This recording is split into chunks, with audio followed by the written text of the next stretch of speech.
Good morning, all from sunny Seattle. My name is Robert. My friends call me Bob, and I'm an intern with the American Center in Moscow. Welcome to another week of Last Week in America.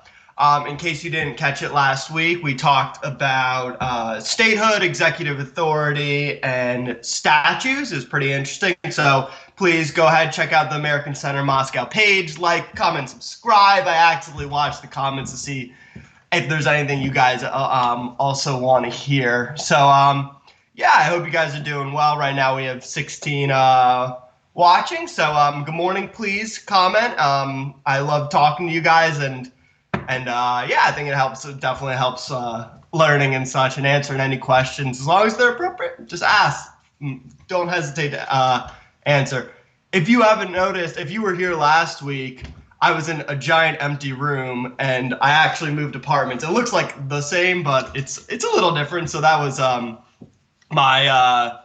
that's been my week, has just been moving and such. So anyway, yeah, let's kick it off. So this week we are going to talk about the 4th of July, which is kind of the big thing that happened over the weekend, and that's like the big American holiday. So we had that. I'll talk a little bit about the history and the traditions and what's going on. There's a little bit of controversy with that in the U.S. And then I'm going to get into some of a very interesting American tradition that we observe on the 4th of July, which I don't know if it's for me, but it's definitely something that I feel like people need to see. And then finally, I'm going to talk about some pretty big news in the sports world today. So, well, not today, but it happened last week. So anyway, hello guys. Hello Timothy. Hello Katrina. Hello Sweetie Lizzie. Hello Rickster.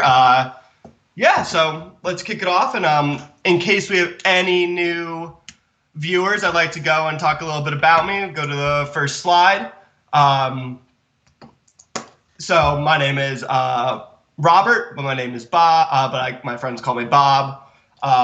Kind of an uncommon American name nowadays, actually. Not a lot of Bobs anymore. But I went to undergraduate and got my degree in Russian history and Russian language in upstate New York at a small school about a half hour west of the capital, which is Albany. And after that, I worked and lived at the Jersey Shore and bartended. And now I'm out here at the University of Washington. And I'm studying Russian, East European, and Central Asian Studies. University of Washington is located in the city of Seattle, and you can see from this view here that it's kind of cool. You get like the whole city. It's part of the city. You get a big city backdrop, and honestly, it's a beautiful place out here. So, oh, we got some more people. Hello, Marina. How are you today? I hope you guys are doing well. It is currently 8 a.m. in Seattle, and I believe 6 p.m. in Moscow. So. Hope you guys have had a great day. Hello, Yulia. So, yeah. So, yeah. And now I've been interning with AMC for a few weeks now, and I've been doing a few last week's America. Definitely check out the page. I saw they had it streamed a Dan Tani. It's an American astronaut, which is really cool earlier today. So feel free to check that out on the page. But anyway, so yeah, let's get into it. So let's go to the next slide and let's talk about some American independence. So on Saturday, Americans celebrated Independence Day, which is commonly called the 4th of July. Like, that's what you'll typically hear people say. They're like, oh, what are you doing for the 4th? And that's kind of what you know. And then yeah, this is one of the largest U.S. holidays, and it is probably, I don't have the actual stats on it, on the observers and such, but it's probably the largest non-religious celebration. And then, yeah, I would say outside of, probably religious, is Christmas is probably the largest religious celebration. And then I guess New Year's Eve really isn't a federal holiday, but yeah, so since 1941, the 4th of July has been a federal holiday. And I have a question for you guys actually here. So 1941 is a very significant year for the United States. And it kind of makes sense as I was like looking into this, but for why they chose to go and be declared a federal holiday. So if anybody knows what happened in 1941 in the U.S., it's actually inextricably, very closely tied to Russian history at that time. So if you, if you guys have any feel free to let me know, and we can, sorry. So on the picture on here is on the left is actually, I tried to get pictures from everything this year. Yeah, we have Marina. Yep, World War II. Yeah, this is when the U.S. entered World War II in 41. So that's kind of, that's why it was declared a federal holiday. It's more of a just kind of solidifying symbols of patriotism. And it was under FDR. He made a lot of these big moves to get kind of bring the country together as it was entering the war and as it was mobilizing. So yeah, I believe 40 is the Pearl Harbor. So it's yeah. Well, I guess Timofey, the end of the Great Depression. Yeah, they're tied together. The war and the Great Depression were tied, and the war kind of the FDR, the American president, he was able to kind of create a ton of work during the war and turning the American into the U.S. economy into a war economy, creating the American military-industrial complex. So yeah, though definitely all tied. But yeah, guys, awesome. So yep. So and then yeah, we have a little parade. This just happened in Rhode Island on the left here, and yeah, I was saying I tried to get pictures from this year because the crowds are a little different with COVID, and obviously it's a little different. So if we could get to the next picture, next slide, we have some fireworks over Mount Rushmore, and this is actually not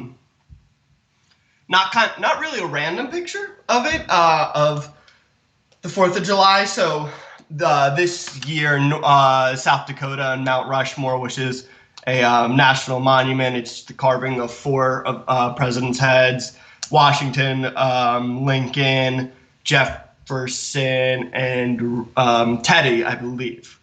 I believe. I know Teddy's up there. But so the fireworks, so they had a big celebration for Independence Day here because of the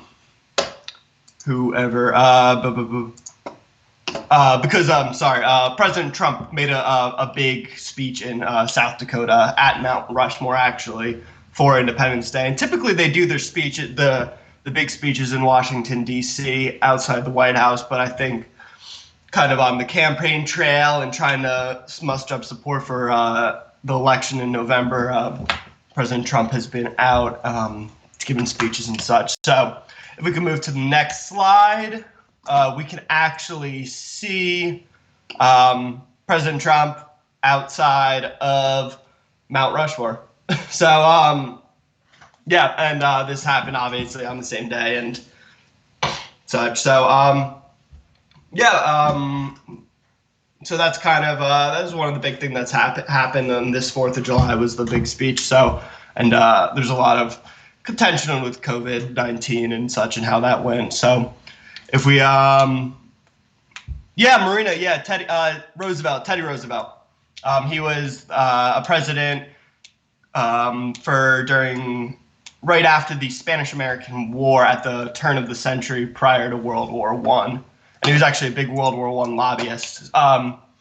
So yeah, we actually talked about him last week outside of his statue came down outside the National History Museum. So yeah, let's move to the next slide and talk about like how Americans actually celebrate the holiday and what they do for it and such. So typically the 4th of July, like many I guess national holidays, is celebrated with traditional American foods like hot dogs and hamburgers. As you can see, I tried to get the most American classic picture of food to the left on just a stock Google image, but that's clearly a hot dog. And so there's a lot of parades as well, and large fireworks shows. That's kind of a really big thing, is the fireworks, the 4th of July fireworks. And I think there's actually a historical tie to it. But yeah, so yeah, and then there's a lot of parades. So throughout, like, every little town will have like the fire department, the police department, and the historical society. I know on the East Coast where I used to live, there's a ton of little historical societies all over, just because there's a lot more history there. So they always organize parades and march, and everybody in the town will come out and watch the parade, and all the kids go and such. So that's kind of what families do. But the younger Americans over the age of 21, of course, that's actually the national drinking age in the United States. It's illegal to drink alcohol before then. So they view it as a big party, and they'll often go out to bars and parks and friends' houses, or to the beach, or to campfires, and kind of just view it as a big party holiday, really. And typically, almost every American actually, that's not necessarily true, but a lot of Americans have off from work. Obviously, people who work in grocery stores and liquor stores and such, who fuel this the festivities, I guess, they work, unfortunately, for them. But I believe a lot of them get paid time and a half for it, because it's it's a federal holiday.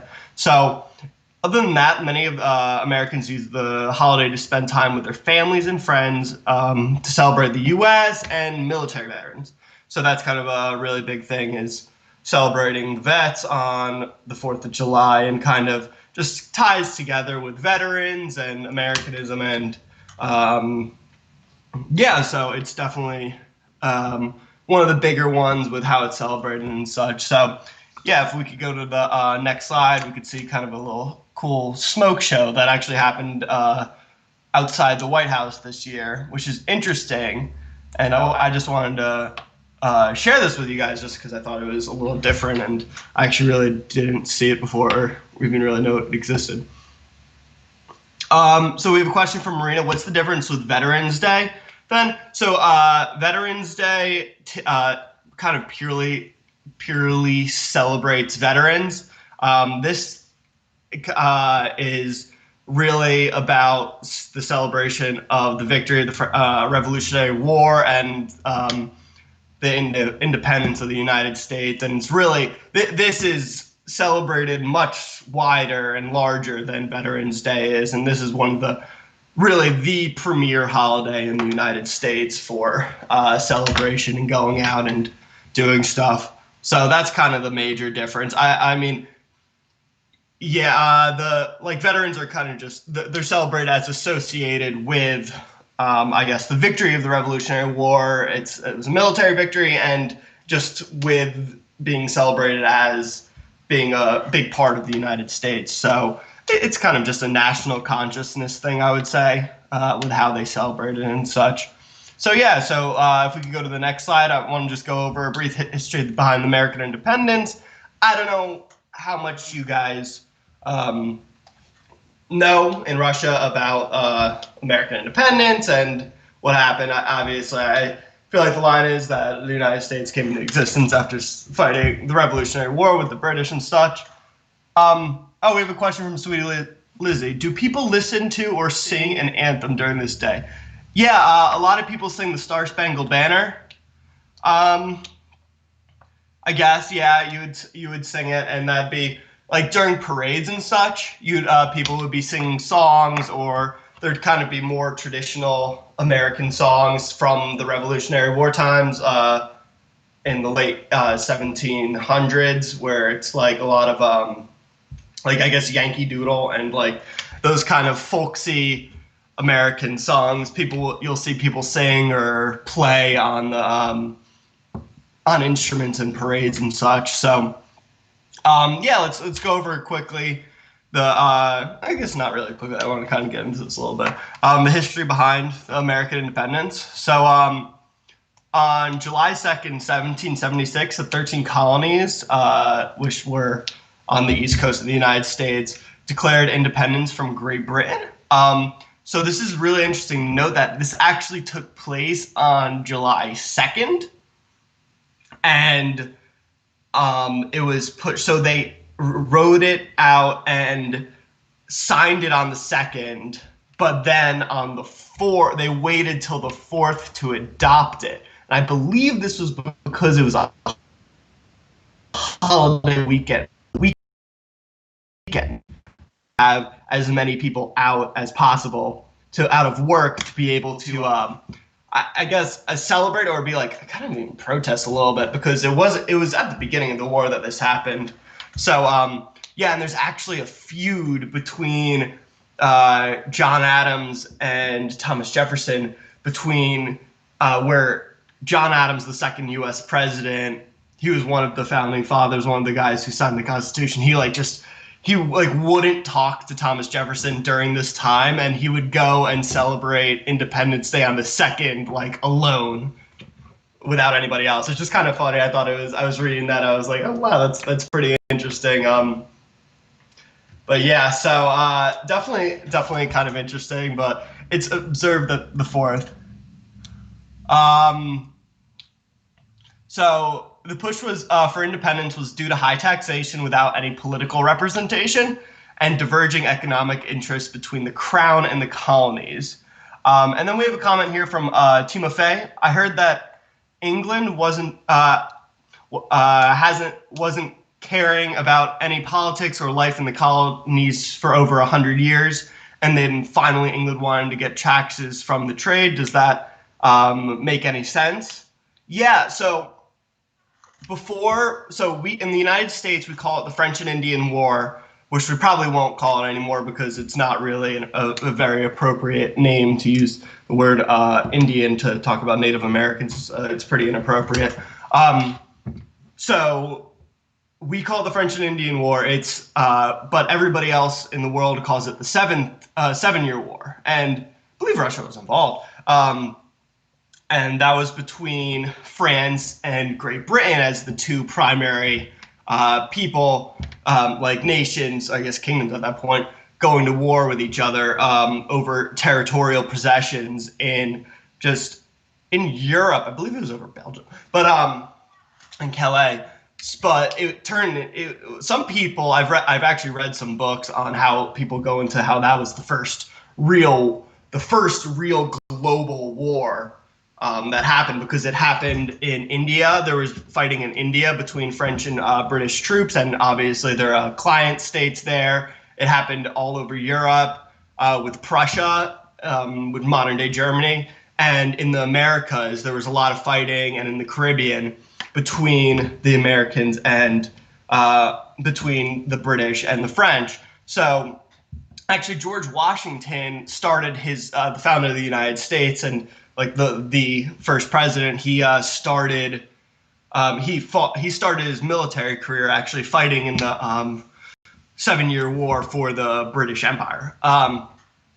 So after this, prior to this, they allowed the colonies to kind of do their own thing and create their own colonial assemblies, which is essentially their pseudo-democracy, where they would have a representative from the British government, but the colonies themselves would be responsible for their own day-to-day governing and creating their own laws. So this kind of clearly set up a separation between the politics behind the U.S. and the politics behind the British crown. So it kind of started creating this own colonial identity that was different from being just English. So that's kind of where the beginning of the mentality started. And then there was a lot of economic interests really diverged, whereas the United States started, this is pre-industrial revolution, so like big factories and such, and the boom across Europe and the population growth didn't happen yet.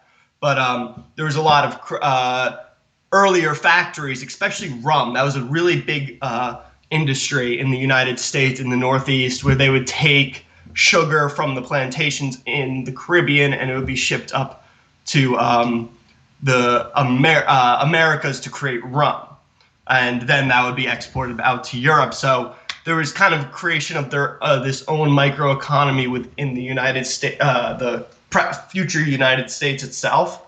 So then after the war, the British Empire was broke, and they wanted the Americans, their American subjects, to pay for their American involvement in the war, because they essentially, the British Crown paid to protect America from not becoming a colony of France. So they started taxing things like, the big ones are tea and sugar. And then we had the Boston Tea Party, which is a bunch of founding fathers. They dumped tea into Boston Harbor, and that sparked a lot of outrage. And the financial loss wasn't immense, but it was more of the act of defiance was really big. So they just kept on putting on more, which forced Americans to house British troops for free.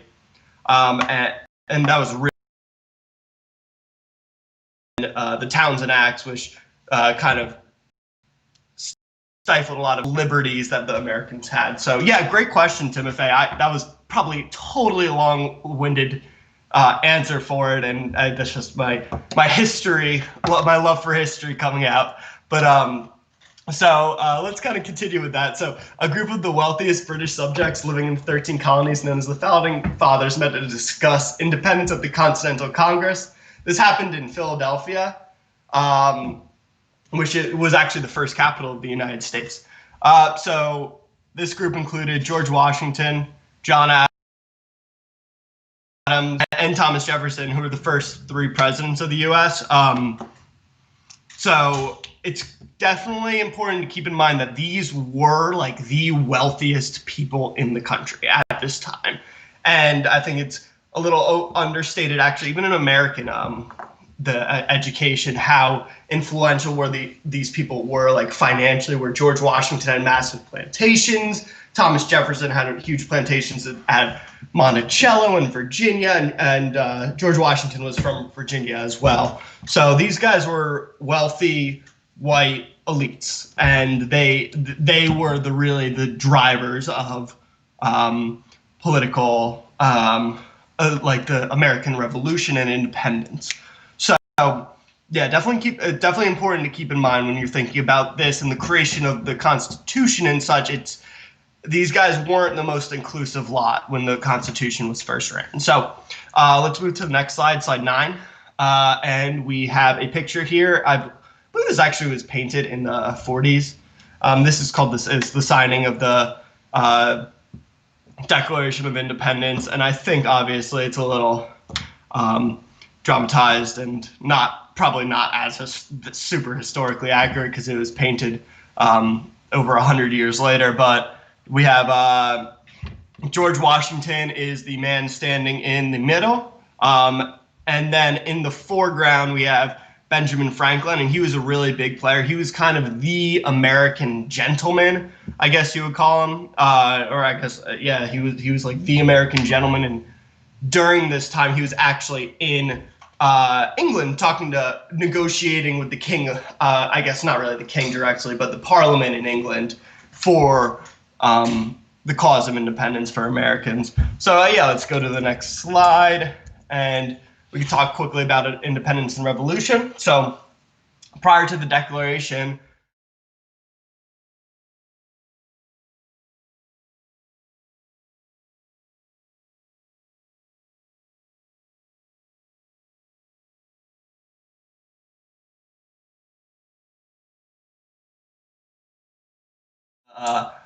it plays a big role in like the American kind of histories, the Minutemen, and they're called that because they were able to.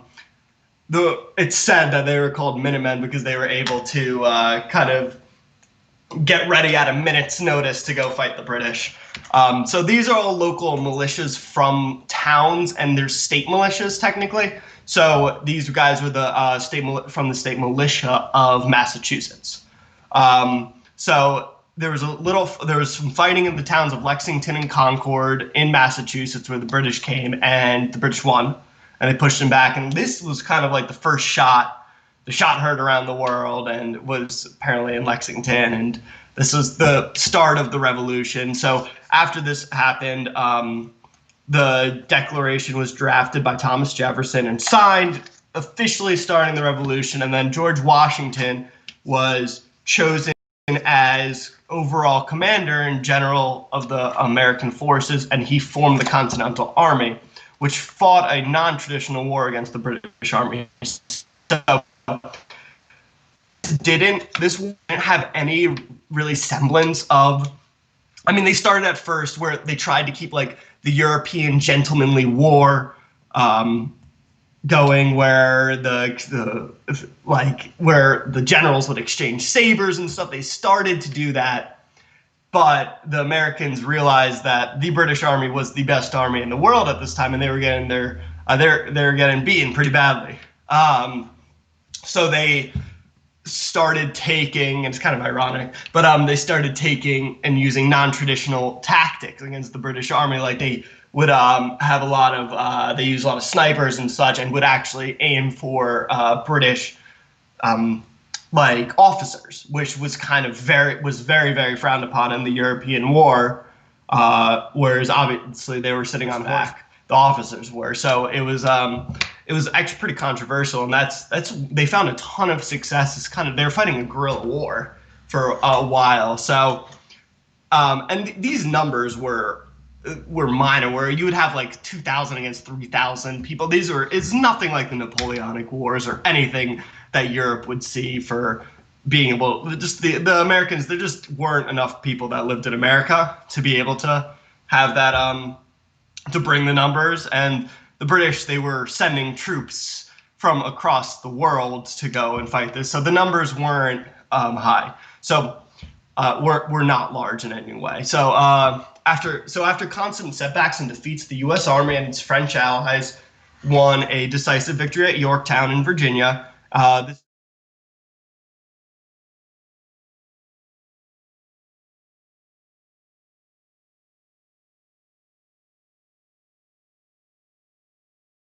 of the new United States, and they played a huge role. They allowed the U.S. to have some naval power and break some blockades, and they actually like sent over, oh my gosh, what's his name? Oh, I'm blanking on his name. Oh no, the Marquette, Lafayette de Marquette. He was the big French general actually sent over to the American Revolution, and he trained the American soldiers. And there was actually a Polish guy who fought wars, who got his training and experience fighting revolution in the United States, and actually went to Poland and fought for Polish independence. And he is a big figure in the U.S. history and lore and such. So yeah, constant ties to Russia here. But this actually bankrupted the French. They're helping in the U.S. Revolution, and this was still when French was a monarchy under the Bourbon dynasty. So kind of really interesting how them being involved in this revolution for a new country directly led to the debt that led to their revolution, the French Revolution, which has clearly changed Europe and the world.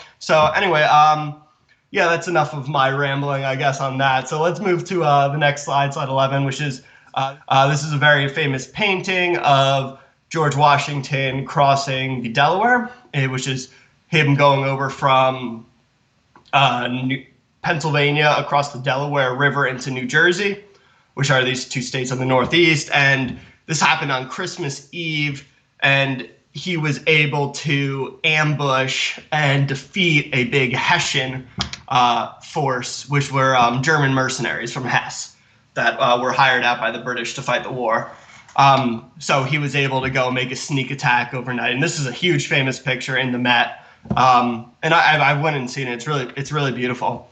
But yeah, kind of it was like known as the early turning of the war, because we just constantly lost for a while, and this was really the big victory, which gave hope, like, oh wait, we can actually beat the British here, even though they weren't British. But yeah, so big turning point. And what was I going to say about this? Nothing. Okay. Anyway, next slide.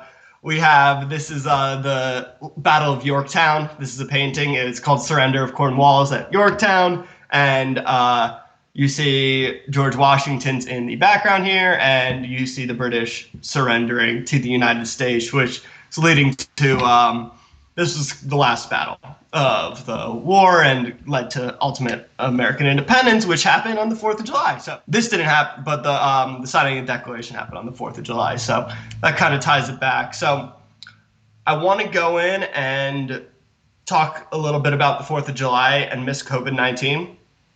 So obviously, due to the global pandemic, a lot of the celebrations were canceled, but just from concern of the spread of the virus. And right now, I was reading the New York Times this morning, which is a very good news source, objective news source, and they were saying how Arizona right now has the most cases over the last week, like per million, than anywhere else in the world right now. So it's it's growing. Alabama, Arizona, and Florida, and in the southern United States, it doesn't seem like there's any chance of stopping right now. So due to the pandemic, many celebrations were canceled, of course, in this backdrop. The cases have dramatically increased in the U.S. over the month of June. And to slow the spread, some gatherings were canceled. Keyword on some. Some beaches were closed and parades that continued saw lower turnouts. But unfortunately, many people chose to ignore these warnings, and in many states, a lot of the beaches were packed, and just the celebrations went on, and people just didn't care, and it was pretty unfortunate how that kind of was continued in many cases, and so definitely was pretty negative in my opinion. So if we move to the next slide, we can see I wanted to go and give a little comparison to the left and to the right. This was on the left, this is the Lincoln Memorial, which is one of the big places in Washington, D.C. And we had the celebration in 2019 on the left here. You see in the foreground all those little lights down there, and those are people. So it's packed, and there's a huge fireworks show. And then I understand that the timing of the day is different, but on the right, we actually have what the Lincoln Memorial looked like in 2020, which is, you can see it's pretty sparsely populated, but there's still a good amount of people out, and this man in the foreground, he's not wearing a mask. That's kind of a big thing, where masks have kind of turned into a little bit of a political issue, which is interesting to say the least. So if we go to the next slide, we could see the beach. This is the beach in Coney Island on the 4th of July. So this is packed. Clearly, social distancing is not being enforced and not being put in place by the people. Okay, here we go. We have some comments from Timothy. Are there still some people that declare that COVID isn't real, in case that there is around 100,000 new infected in a day? I definitely believe that number, that over 100,000 are probably infected a day across the world. It's growing rapidly. I'm obviously not really sure, and I don't have the stats, but there are people that declare that it isn't real and that it's a government hoax, and a lot of you hear it's a hoax by the Democrats to shut down the country, and it's turned into a lot of political banter, and it's I think it kind of diminishes the importance of social distancing and such. So and then we have Marina says, I've heard of American students throwing parties to see who will be the first to catch COVID-19. One of my good friends said, it's really sad that I have to say, kind of. But one of my good friends, he sent me a article last week. I forget from what news source that was saying that some younger people, like high schoolers, which is like around the age 17, 18, were in Alabama were throwing parties with other young people and inviting people that they knew that had it so they can get it and get it over with and get the herd immunity. But the reality is that's just so selfish, and you got to think about, like, yes, it might not affect you and you might not die and you might be fine and not show symptoms, but there's a lot of people who go home to some family members who are elderly and who have some. So this was this is kind of a little it's very sad, and I have heard about that. I know there was some news about the school that I go to, and there's some college parties that went on, and a lot of students have tested positive now for COVID-19. So it's very unfortunate. And the school I'm going to is actually, they've declared the majority of courses are online and such. So it's just perpetuating and promulgating the issue. But yeah, as you can see, this is in Coney Island, which is in New York, on Long Island, so New York City.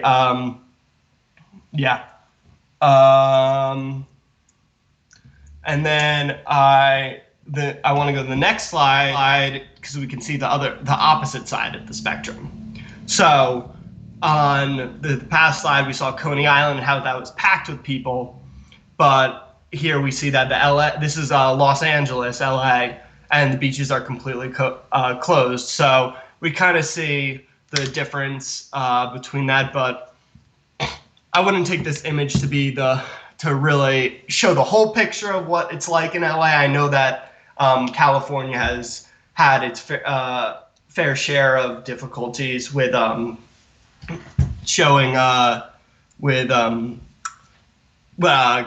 like social distancing and such. Timothy asks, what building is that? What building is it? For Wish, are you talking about? Are you talking about this long pier into the ocean? I think that's just a pier. That's pretty common. And then, so Victoria S is asking, what are the U.S. museums worth visiting to learn more about the history tied to the 4th of July holiday? Go to the Museum of Natural History in New York's really cool about that. The Met is Metropolitan Museum of Art, has a ton of art associated with that era. So that's pretty interesting. And then go to D.C. I know there's a huge American History Museum in D.C., Washington, D.C., the capital of the country. And they're obviously, I don't know what's open right now because of COVID, but definitely check that out. That's kind of where there's more of the deep American history. But the U.S. Historical Society is a really cool museum in New York City, and I was there last year, and they did a really good, cool, interesting exhibit on World War I, or the Great War, which was pretty cool. So definitely, yeah, it depends on where you go. I'm really only familiar with New York and DC with the big museums, but I'm sure there's some all across the country, especially a lot of Civil War stuff as you get into the South and on the East Coast as well. So yeah, so if we could go to the next slide, we have I wanted to quickly talk about this and how this is a protest that it took place in Brooklyn, which is in New York City, and that shows that it's continuing. I mean, that protests are continuing, and that while this Independence Day has had a little bit of a different feeling and that it missed protesting and such, there's a lot of questions on the celebration of American independence and and its relation to the Black community and how that affects this. And this, I believe, is by Washington. No, this isn't Brooklyn, not Washington Square. But yeah, so that's kind of something that's still going on, and definitely wanted to touch on it. And there was a lot of a lot of different attitudes and feelings for the 4th of July this year compared to years past, and how people have celebrated it and view it, and more of just what's coming to light nowadays.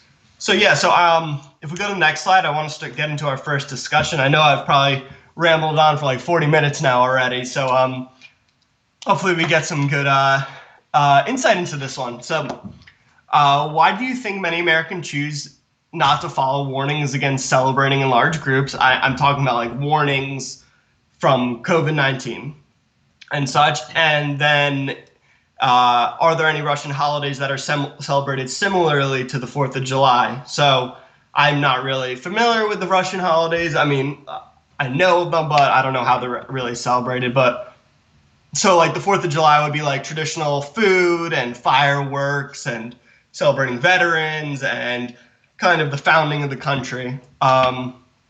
So yeah, please, looking forward to hearing what you guys have to say, and if you got any good answers on that. The 9th of May, which is that's about Victory Day, correct? So yeah, 1st of May, that's International Workers' Day, right? I believe that's 1st of May is International Workers' Day, and then or Women's Workers' Day, and then 9th of May is Dean Pobedi. Yeah, that's what I've said. I hosted a few celebrations in college actually with for Victory Day with Soviet war veterans who moved to the United States, and that was that was a similar I guess feelings I got from that. Yeah, Victory Day, New Year's. I know New Year's is big in Russia. So what? And Sergey asks, which movie or book could you recommend about the struggle for the independence? Oof. Okay, so I guess if you want deep information on it, it would be a Ken Burns documentary. He does like these deep, in-depth documentaries on the wars, the U.S. wars and such. Can be a little boring, I recommend, but that is what I recommend if you want something interesting. If you want to watch a fun Mel Gibson movie about it that's not very historically accurate, you should definitely check out The Patriot. And I know that's what we used to watch in like middle school and such. Middle school. But I think many Americans chose not to follow the warnings because I feel like a lot of especially younger Americans feel that they're invincible because we're young, and that's how people feel. And I think, and obviously I don't feel this way, but they they feel that they're invincible, and that it just feels like it's sustained, and it's been so long that it's happening. It's like, oh, finally we need to be done. Like we need to create a new norm and get out of this. So I don't know. I think it's unwise and it's just stupid to not following the warnings, and this is just my opinion. Yeah, and then Sweetie Lizzie says probably because it was a historic celebration like tradition, they don't want to break it. Just your opinion. Yeah, no, I would agree with that. That's kind of how I view it as well. So anyway, good discussion, guys, and we have about 17 minutes left. So let's get into the next topic. I probably dwelled a little too much on this, but let's go. This is pretty interesting. So this is a very interesting American tradition, and it's the Nathan's hot dog eating contest. So this is a 4th of July tradition. It takes place on Coney Island in New York City. So it's at the famous original Nathan's hot dog eating place. And so this guy on the left here, he is a very interesting guy. His name is Joey Chestnut, and he is a professional eater. And so he had another record-breaking year, and he holds the current record of eating 75 hot dogs and buns with the buns in 10 minutes. And I'm going to show a video in a few minutes here, but it's bizarre. It's bizarre, and the craziest thing is that Americans watch it and love it. And I know I have a lot of friends who love the hot dog eating contest. Is like, this is American. So, and I feel like it plays into every American stereotype ever with overeating and hot dogs. So if we go to the next slide, we can see that Joey Chestnut. This is him this year with COVID-19. You could see that they had little barricades, plexiglass barricades on the side, but this is him eating the hot dogs. It's pretty gross, but yeah. And then in the background we have like the announcer. I don't know his name, but he's the announcer. And I'm just warning you guys, I'm going to show a video of him, a highlight reel of him eating hot dogs this year, and it's a little gross, and I'm sorry for that, but I think it's I think it's very important to see, and I think it's pretty interesting. So if we could play that video, that'd be great. And I have to tell you something. I feel that he's slowed in the last minute. He was going so fast. It might be because I'm having trouble counting, but I've never seen Joey this comfortable and eating this quickly. I don't know now, however, whether he'll be able to break his record. Well, you know, Jack DM me said if Joey sets a new record, Twitter will install the edit button. So let's be rooting for Joey's here. All eyes on Joey Chestnut. The nation looks to its hero, who with under 3 minutes left now is still on an 80 hot dog pace. 240, 240, 240, Joey, 240. Darren, 240. Well, I mean, we're going to be 2 minutes remaining. 60 Joe, hot dogs, 2.5 minutes remaining. 60. Joey's up by 26 hot dogs. It's going to take a Shanahan-type effort for Joey to lose now. Now, 20 seconds. Looking for the countdown, which the competitors actually couldn't hear in the women's contest. At the end, George going to give Joey the leg up here. 10, 9, 8, 7, 6, 5, 4, 3, 2, 1. Put down your hot dogs on 75. Some things change, some...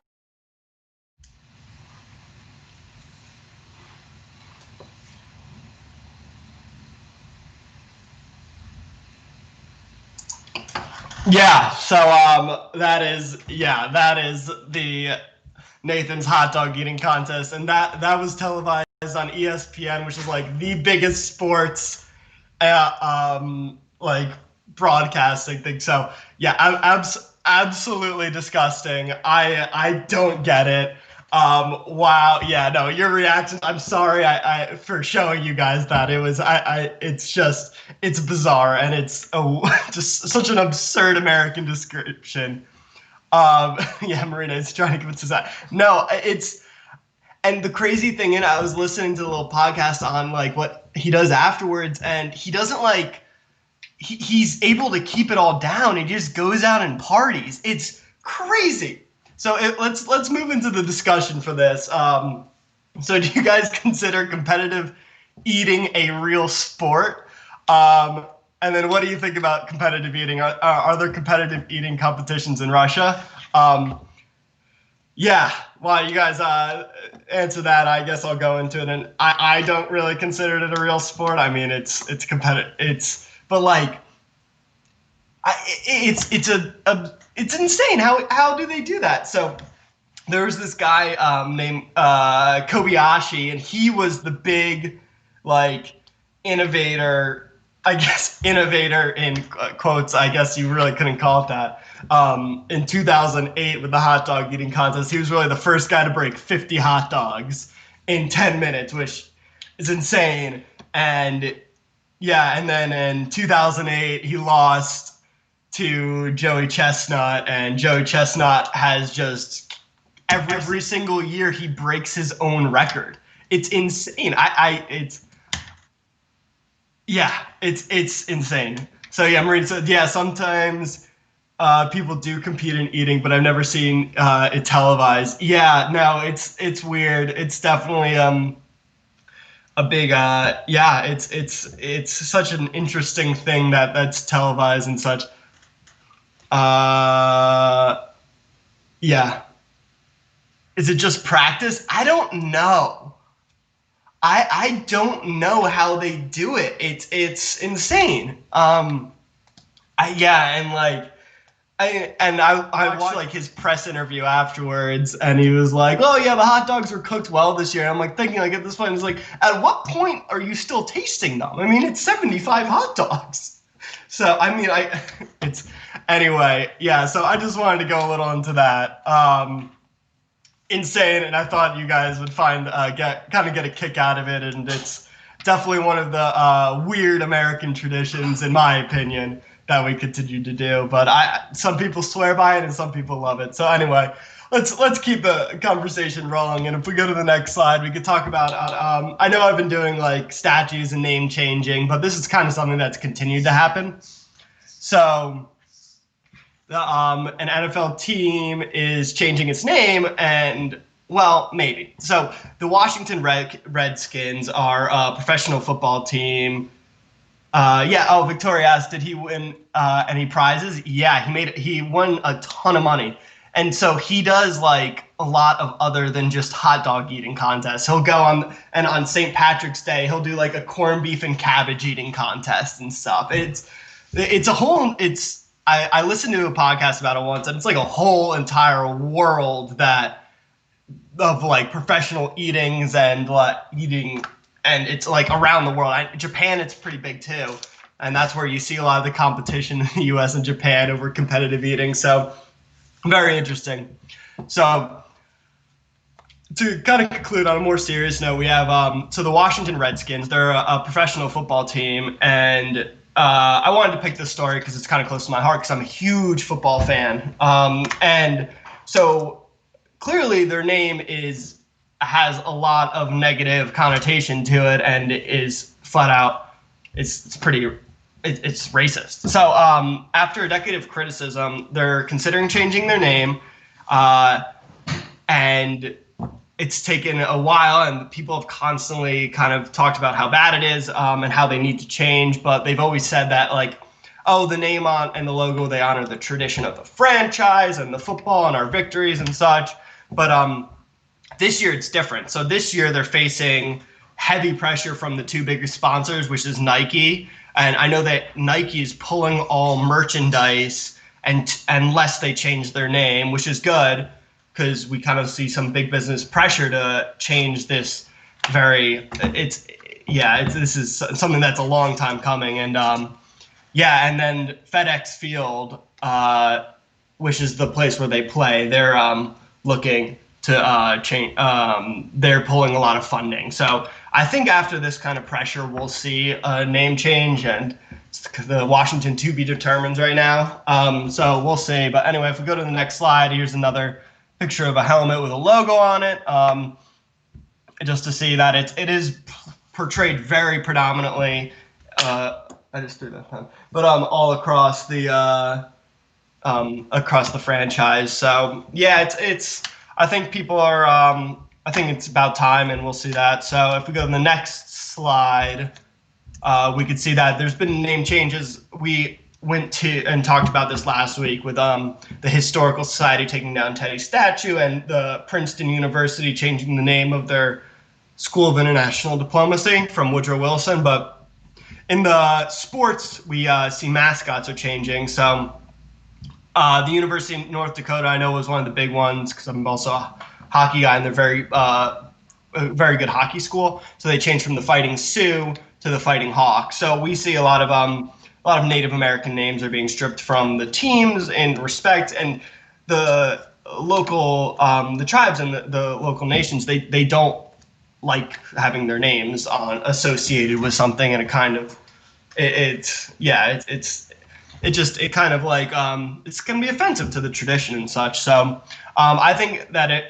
this is my opinion. If they finally change the name, this will potentially lead to more pressure for more universities and high schools to like rethink their mascots and change across the United States, because there's some inappropriate ones out there. But anyway, so if we move to our last discussion, as we have about 7 minutes left. So do you think the Redskins should change their name and logo? Are there any strong arguments really for keeping it? And then this logo name has been criticized for a decade. Why is action finally taking place now in 2020? So I think that they should change their name and their logo. I feel like it's very offensive to the people that it affects, and I have a tough time finding any strong arguments. I mean, it's kind of demographic with who are the owners of the teams and they're not really affected they're not negatively affected by this. It's a racial, it's inappropriate. And so I think, I think that they definitely, there should definitely be a name change here. And then it's been criticized for this. So like, why now? I think in 2020, we're finally seeing a new like revitalization and realization for like these attitudes of kind of a newer racial awareness in the United States, where there's a lot more emphasis being placed on the disenfranchisement of certain people in our current system. And that's what all the protests were after the death of George Floyd. So I think this is kind of just a continuation of just another thing about this. So anyway, yeah, that's kind of the last discussion. And if we go to the next slide, just any questions or comments for me, I'm super happy to answer what you guys thought of the presentation or anything you guys like to learn more about. I have watched the film based on a real story about a baseball team, Oakland Athletics, and how they started to win due to the new tactic. Believe that was Moneyball, right? It might have been Moneyball, and that was with them, right? Yeah, Brad Pitt and Jonah. Yeah, maybe, but I haven't seen it.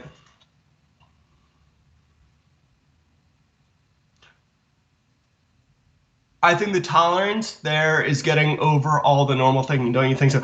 I don't necessarily agree. I think that there needs to be some necessary changes with these names and such for being more politically correct. And I understand from the argument that some people think it's going too far. I understand that argument and the cancel culture and everything. I understand that argument, but I think that especially with the football team and such. So I think that it needs to change, and this is something it's pretty blatantly racist. So it's not. I think there should be little debate about this, but we'll see what happens. They just put out a statement that they're having a serious consideration, and their Dan Snyder, their owner, will think about it. So yeah. Well, guys, if there's no other questions, I just want to say thank you very much. I really appreciate talking to you and doing this. It's a lot of fun for me. Please like, comment, and subscribe to American Center Moscow. They come out with a ton of cool content. So yeah, they check it out and check out their page. I know they had I think it was on my video, but they had an interview with a U.S. astronaut, which is pretty cool. So you should definitely check out the page. You can catch me next week. We are doing this again every week on July 15th at, I guess it would be 6 p.m. Moscow time. So thank you very much, guys. I really appreciate it, and I hope you have a great rest of your day and a great rest of your week. Please stay healthy and happy and safe amidst all this craziness in the world. Anyway, guys.